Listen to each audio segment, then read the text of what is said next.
Hai, Tika di sini. Di episode keempat kali ini kita akan membahas terkait etika profesi hukum. Berangkat dari urgensi, mengapa sih etika profesi itu penting?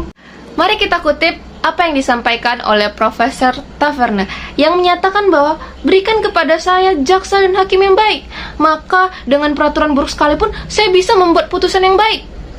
Lalu yang kedua adalah Profesor Roscoe. Kita kutip perkataannya yang menyatakan bahwa the quality of justice depends more on quality of the persons who administer the law than on the content of the law they administer.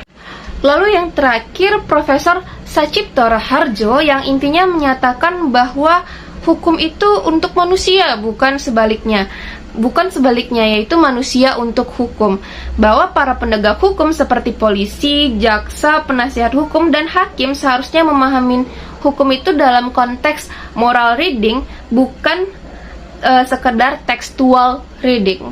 Sehingga dapat disimpulkan bahwa hukum itu haruslah memanusiakan manusia, karena hukum untuk manusia, bukan manusia untuk hukum. Kita simpulkan bahwa dalam hukum, moral dari penegak hukum itu merupakan suatu hal yang krusial, karena mereka lah yang akan melakukan penegakan hukum terhadap suatu hal tekstual yang direalisasikan menjadi suatu yang nyata. Jika penegak hukum yang ada itu masih belum memiliki moral ataupun etika yang baik, tentu saja hukum dalam tekstual yang kita idam-idamkan untuk menjadi suatu hal yang baik, mengandung nilai-nilai yang baik, itu tidak akan bisa terlaksana dengan baik.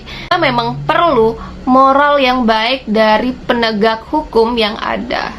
Mengutip perkataan Kekaisaran Roma yang menyatakan quid leges sine moribus, yaitu apa artinya undang-undang atau hukum kalau tidak disertai dengan moralitas. Bahwa di sini bisa kita simpulkan jiwanya hukum adalah moralitas itu sendiri. Pada saat suatu hukum tidak dilandasi dengan nilai-nilai moralitas, tentu saja hukum yang tadinya baik ini akan menjadi crooked atau menjadi suatu hal yang belong ke kanan dan ke kiri.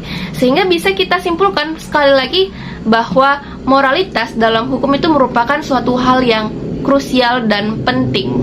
Sekian yang dapat saya sampaikan, sampai jumpa di next video.